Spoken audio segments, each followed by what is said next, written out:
Good morning students. आज हम लोग संज्ञा के बारे में अध्ययन करेंगे। अब संज्ञा क्या होती है, उसके कितने भेद होते हैं, यह सब आज के वीडियो में हम लोग देखेंगे। वैसे आप लोग संज्ञा के बारे में क्लास फर्स्ट से ही यानी क्लास 1 से ही पढ़ते चले आ रहे हो। हमेशा ही बताया जाता है, आज भी वही बताया जाएगा, लेकिन कुछ उसके जो भेद हैं और उसको हम और संज्ञा के विकार क्या हैं, इन सब को हम विस्तृत रूप से अध्ययन करेंगे।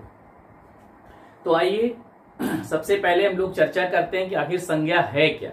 प्यारे बच्चों, इस संसार में जितनी भी चीजें होती हैं, जितनी भी चीजें हैं जिसका कोई भी नाम होता है, उसे हम संज्ञा कहते हैं। वह कोई भी वस्तु हो सकता है, कोई भी व्यक्ति हो सकता है, कोई भी स्थान हो सकता है, या उसके कोई भी गुण हो सकते हैं।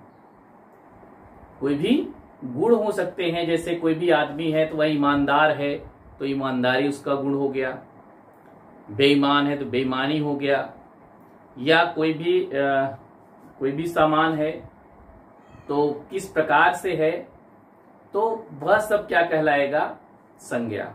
तो कोई भी नाम जिसे नाम से जाना जाता है या भाव उसके भाव के बारे में जिससे जाना जाता है, उसे ही हम संज्ञा कहते हैं। तो आइए सबसे पहले हम लोग इसकी परिभाषा जान लेते हैं कि संज्ञा क्या होती है। संज्ञा तो किसी भी व्यक्ति, जिसे आप प्राणी, कोई भी प्राणी हो सकता है। व्यक्ति का मतलब यहाँ सिर्फ व्यक्ति यानी इंसान से नहीं है। व्यक्ति का मतलब यहाँ पर कोई भी प्राणी है जो जिसके अंदर जान होती है, वो सभी प्राणी के अंतर्गत आते हैं। ठीक है, कोई भी प्राणी है, वस्तु है, कोई भी स्थान हो सकता है, या भाव। तो किसी भी व्यक्ति, वस्तु, स्थान या भाव के नाम को हम संज्ञा कहते हैं। किसे कहते हैं? किसी भी व्यक्ति, वस्तु, स्थान या भाव के नाम को संज्ञा कहते हैं। जैसे यहां पर आप देखेंगे उदाहरण में राम, घर, आगरा, मेज, ईमानदारी आदि। अब राम क्या है? नाम है। घर क्या है? स्थान है। आगरा भी एक स्थान हो गया। मेज वस्तु है। ईमानदारी यह क्या है? उसके गुण हैं। ठीक, तो यह क्या है? संज्ञा के उदाहरण हैं। आइए अब बात करते हैं संज्ञा के भेद। तो संज्ञा कितने प्रकार के होते हैं? वैसे संज्ञा मुख्य रूप से 3 प्रकार की होती हैं, लेकिन कुछ विद्वानों का कहना है कि संज्ञा 5 प्रकार का होता है। तो यहां पर हम पूरे 5 प्रकार के ही पढ़ेंगे ताकि कोई भी मतभेद ना हो। तो सबसे पहले आइए देखते हैं कौन कौन सी संज्ञा है जिसे हमें पढ़ना है। व्यक्तिवाचक संज्ञा, भाववाचक, जातिवाचक संज्ञा, भाववाचक संज्ञा, और द्रव्यवाचक संज्ञा और समूहवाचक संज्ञा। यह संज्ञा के 5 भेद हैं। किसी किसी पुस्तक में आपको 3 भेद ही मिलते हैं, जिनमें से व्यक्तिवाचक संज्ञा, जातिवाचक संज्ञा और भाववाचक संज्ञा ही मिलेंगे। लेकिन इन संज्ञा के अंतर्गत 2 संज्ञाएं और होती हैं, जिसे हम द्रव्यवाचक संज्ञा और समूहवाचक संज्ञा भी कहते हैं। इस प्रकार से संज्ञा के 5 प्रकार हो जाते हैं। तो आइए आज हम लोग जानते हैं कि व्यक्तिवाचक संज्ञा किसे कहते हैं। पहले व्यक्तिवाचक संज्ञा जानते हैं। व्यक्तिवाचक संज्ञा। अब व्यक्तिवाचक संज्ञा क्या होती है? जिस संज्ञा शब्द से किसी विशेष व्यक्ति, स्थान या वस्तु के नाम का बोध हो, उसे हम व्यक्तिवाचक संज्ञा कहते हैं। कहने का मतलब क्या है कि जिस संज्ञा शब्द से किसी भी विशेष का मतलब यह पता लगे कि जैसे अगर हमने कहा राम, तो मान लो उस व्यक्ति का नाम राम ही है। या हम कह सकते हैं सचिन, तो हमें यह पता होता है कि मैं सचिन की ही बात कर रहा हूं, उसके अलावा दूसरा कोई भी व्यक्ति नहीं हो सकता। पर्टिकुलर किसी विशेष के लिए यहां पर जो, जैसे अगर हम कहते हैं कि मार्कर है, ठीक है, अब ये मार्कर किसका है? कैमलिन का है। तो कैमलिन क्या है? नाम है, तो पता लगेगा कैमलिन का ही मार्कर है। ठीक, या अगर हम कहते हैं कोई भी वस्तु को अगर हम लेते हैं तो वस्तु में अगर हम कहते हैं चाय, ठीक है, तो चाय फिलहाल ये आपका द्रव्यवाचक संज्ञा में हो जाएगा। वस्तु की बात अगर करते हैं मेज है, तो अगर उसका कोई भी नाम है तो हम बोल सकते हैं, या हम कहते हैं कि ताजमहल, ताजमहल कहते हैं। अब ताजमहल अगर कहते हैं तो कोई भी इमारत तो वो अलग है, अगर कोई इमारत है तब तो वह हो सकता है कि जातिवाचक संज्ञा में हो जाएगा, लेकिन उसका नाम क्या है, ताजमहल। ताजमहल का मतलब यह कि सिर्फ ताजमहल की बात होगी, वहां पे लाल किला या कुतुब मीनार नहीं हो सकता है। अगर हम कहते हैं इमारत, तो इमारत में आ जाएगा, हो सकता है कौन सी इमारत हमें कंफर्म नहीं होता है। तो किसी भी विशेष व्यक्ति का, किसी भी विशेष व्यक्ति, वस्तु या स्थान का जिससे बोध हो उसे हम व्यक्तिवाचक संज्ञा कहते हैं। जैसे अगर हम बात करते हैं सचिन, नाम हो गया, यह पता लगा सचिन के बारे में ही बात हो रहा है, उसके अलावा कोई दूसरा व्यक्ति नहीं हो सकता है। इसी प्रकार से अगर हम बात करते हैं स्थान, देखिए लाल किला, लाल किला।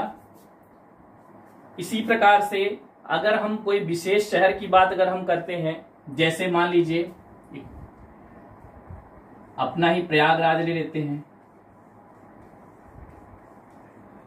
प्रयागराज। तो अब आप यहां पर देख रहे हैं यह सब क्या है, विशेष नाम है। विशेष का मतलब सिर्फ एक की बात हो रही, सचिन की बात कर रहे हैं, सिर्फ सचिन ही है क्योंकि उसका नाम है, ठीक है। लाल किला है तो कोई भी इमारत जितने भी हैं तो उसमें जो नाम है वह लाल किला का है, सिर्फ लाल किला की बात हो रही, वह ताजमहल या कुतुब मीनार नहीं हो सकता है। इसी प्रकार से अगर हम शहर की बात कर रहे हैं, शहर में यहाँ पे देखिए प्रयागराज लिखा है, यानी हम प्रयागराज की बात कर रहे हैं, इसके अलावा कोई भी दूसरा शहर नहीं हो सकता। यानी विशेष नाम जो होगा जिससे कंफर्म हो जाएगा हम पर्टिकुलर उसी की बात करते हैं, तो इन्हें हम व्यक्तिवाचक संज्ञा की श्रेणी में रखते हैं। क्लियर? तो हमेशा यह ध्यान में रखने पड़ेगा आपको कि कोई भी विशेष व्यक्ति है जिसका कोई नाम हो, विशेष नाम है, कोई भी शहर है या कोई भी इमारत है, वह स्थान है, वस्तु है, कुछ भी है, लेकिन अगर उसका विशेष नाम है तो उसे हम व्यक्तिवाचक संज्ञा कहेंगे। आइए अब देखते हैं संज्ञा का जो दूसरा भेद है जिसे हम कहते हैं जातिवाचक संज्ञा। नंबर 2 है जातिवाचक संज्ञा। जातिवाचक संज्ञा।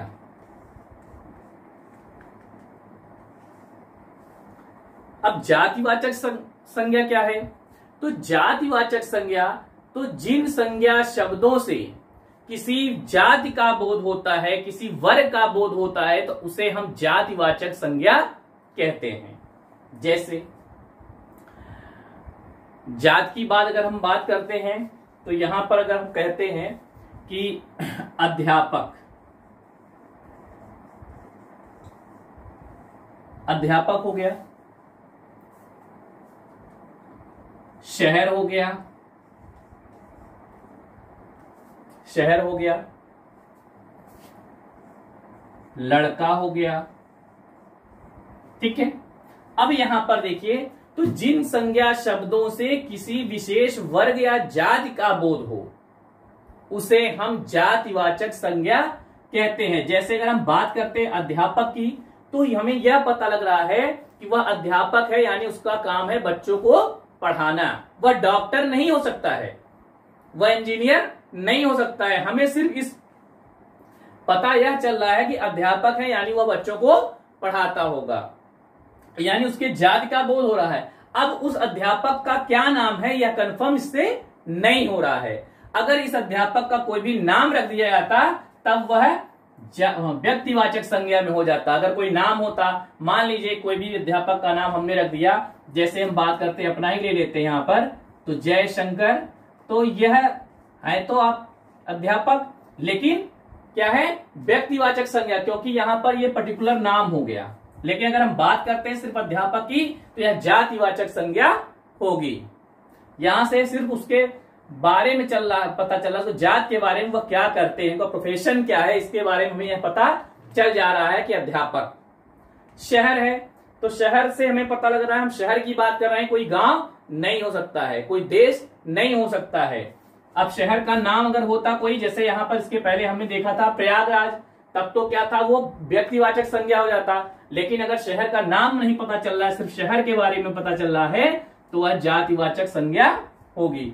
उसी प्रकार से लड़का, यानी हम लड़के की बात कर रहे हैं, अब उस लड़के का क्या नाम है वो हमें पता नहीं चल रहा है, तो जिससे उसके जात का, वर्ग का पता चले, उसे हम जातिवाचक संज्ञा कहते हैं। तो व्यक्तिवाचक संज्ञा में क्या, कोई विशेष नाम है, यानी उसका अगर नाम आ गया तब उसे हम व्यक्तिवाचक संज्ञा कहते हैं। अगर उसके सिर्फ जात का, वर्ग का पता चल रहा है, तो उसे हम जातिवाचक संज्ञा कहते हैं। आइए अब हम देखते हैं नंबर 3, भाववाचक संज्ञा। भाववाचक संज्ञा। अब भाववाचक संज्ञा क्या है, तो जिन संज्ञा शब्दों से उसके भाव, गुण, दोष, इन सब का पता चले, उसे हम भाववाचक संज्ञा कहते हैं। यानी कि हम बात करते हैं तो जिन संज्ञा शब्दों से किसके बारे में पता चलेंगे, गुण, किसे,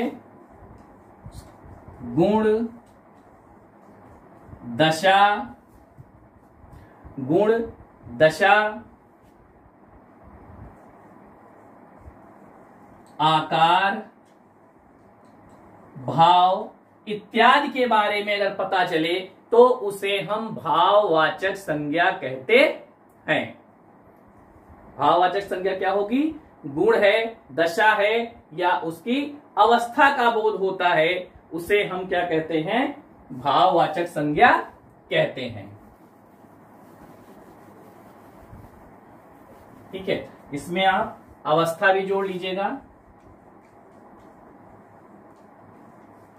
गुण, दशा और अवस्था के बारे में पता चले, उसे हम क्या कहते हैं, भाववाचक संज्ञा कहते हैं, क्योंकि उसका भाव होता है। जैसे अगर हम बात करते हैं मेहनती, मेहनती, अच्छाई, अच्छाई हो गया, बुराई हो गया, ठीक है, सुंदरता, सुंदरता, तो यह सब क्या है, भाववाचक संज्ञा। वह बहुत मेहनती है, तो उसके भाव के बारे में पता चला है, उसके गुण के बारे में बताया जा रहा है कि वह व्यक्ति बहुत मेहनती है, तो मेहनती क्या हो जाएगा, भाववाचक संज्ञा हो गया। ठीक है, अब उसकी अच्छाई के बारे में, उसके अंदर वह बहुत, अब उसकी अच्छाई के बारे में बताया गया, वह हमेशा अच्छाई का साथ देता है, तो अच्छाई क्या है, यह भाववाचक संज्ञा है।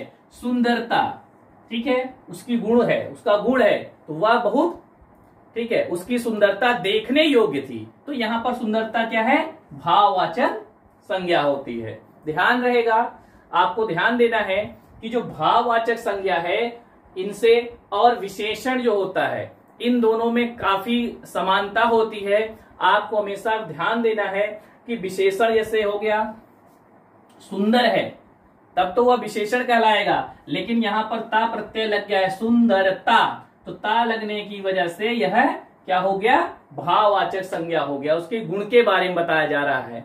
क्लियर, तो यह भाववाचक संज्ञा हो गया। तो आज आप लोगों ने व्यक्तिवाचक संज्ञा, भाववाचक संज्ञा, जातिवाचक संज्ञा और भाववाचक संज्ञा के बारे में जानकारी प्राप्त की। अभी इसके दो और भेद हैं, जिसे हम कहते हैं द्रव्यवाचक संज्ञा और समूहवाचक संज्ञा। तो आइए अब हम लोग चौथा भेद, द्रव्यवाचक संज्ञा के बारे में जानकारी। द्रव्यवाचक संज्ञा, तो जिन संज्ञा शब्दों से किसी भी द्रव्य या पदार्थ के बारे में पता चले, उन्हें हम द्रव्यवाचक संज्ञा कहते हैं। तो द्रव्यवाचक संज्ञा क्या है, जिस शब्दों से हमें यह पता चले वह कोई पदार्थ है, कोई भी द्रव्य है, तो उन्हें हम क्या कहते हैं, द्रव्यवाचक संज्ञा या पदार्थवाचक संज्ञा। जैसे अगर हम बात करें तेल, घी, दूध, लकड़ी आदि। तो किसी भी द्रव्य, मटेरियल, जिसे आप इंग्लिश में पढ़ते हो मटेरियल ना हो, तो ठीक वही चीज है यहाँ पर द्रव्यवाचक संज्ञा। तेल, घी, दूध, लकड़ी द्रव्य या पदार्थ के बारे में पता चलता है, उसे हम क्या कहते हैं? द्रव्यवाचक संज्ञा कहते हैं। तो ये बहुत ही आसान है। अब हम बात करते हैं पांचवा जो संज्ञा का भेद है, समूहवाचक संज्ञा। समूहवाचक संज्ञा, समूहवाचक संज्ञा, इसे हम समुदायवाचक संज्ञा भी कहते हैं। समूह या समुदायवाचक संज्ञा, चलिए जानते हैं इसको। तो जिन संज्ञा, जिस संज्ञा शब्द से किसी भी आप समुदाय या समूह के बारे में पता चले, उसे हम समूहवाचक या समुदायवाचक संज्ञा कहते हैं। जिससे किसका पता चले? समूह या कोई भी समुदाय, इनके बारे में अगर पता चलता है तो उसे हम क्या कहेंगे? समूह या समुदायवाचक संज्ञा। जैसे भीड़, कक्षा, सेना, झुंड आदि। अब यहाँ पर के भीड़, तो भीड़ जैसे ही आया, इसका मतलब वहां पर कोई एक व्यक्ति नहीं है, वहां पर उनकी संख्या अनेक हो सकती है, यानी पूरा वहां पे ग्रुप होगा, यानी बहुत से लोग होंगे, पूरे समूह में लोग होंगे, तो उसे क्या कहेंगे? समूहवाचक संज्ञा। कक्षा की अगर हम बात करते हैं तो कक्षा में कोई एक विद्यार्थी होगा नहीं, उस कक्षा में अनेक विद्यार्थी होंगे, अध्यापक होंगे, इसलिए हम क्या कहेंगे? समूहवाचक संज्ञा। सेना की बात करते हैं तो सेना में कोई एक सिपाही तो होता नहीं है, वहां पर क्या है? बहुत से सैनिक होते हैं, इसीलिए सेना क्या है? समूहवाचक संज्ञा है। झुंड का मतलब है वहां पर बहुत से लोग इकट्ठे होंगे, या वहां पर ढेर सारे जानवर होंगे, जानवरों का झुंड होगा, ठीक है। उसी प्रकार से गुच्छा, चाबी का गुच्छा, अंगूर का गुच्छा, तो ये सब क्या है? समूहवाचक या समुदायवाचक संज्ञा। प्यारे बच्चों, आज हमने संज्ञा और संज्ञा के 5 भेद, व्यक्तिवाचक संज्ञा, जातिवाचक संज्ञा, भाववाचक संज्ञा, द्रव्यवाचक संज्ञा और समूहवाचक संज्ञा के बारे में जानकारी प्राप्त की। इसके यानी कल के वीडियो में जो हमारा अगला वीडियो आएगा, उसमें हम लोग संज्ञा के विकार जो है उसके बारे में अध्ययन करेंगे। इसके अंतर्गत आप लोग आपकी पुस्तक में जो भी अभ्यास कार्य दिया हुआ है, उस अभ्यास कार्य को आप लोग करेंगे, ठीक है। तो यहाँ पर जिसमें आप लोग परिभाषा लिखेंगे, परिभाषा में अगर हम बात करते हैं तो संज्ञा किसे कहते हैं उसको लिखेंगे, संज्ञा किसे कहते हैं और उसके कितने भेद होते हैं। इसके अलावा जातिवाचक संज्ञा और व्यक्तिवाचक संज्ञा में क्या अंतर है उसको आप लोग उदाहरण सहित स्पष्ट करेंगे। तो आज के लिए इतना ही, धन्यवाद।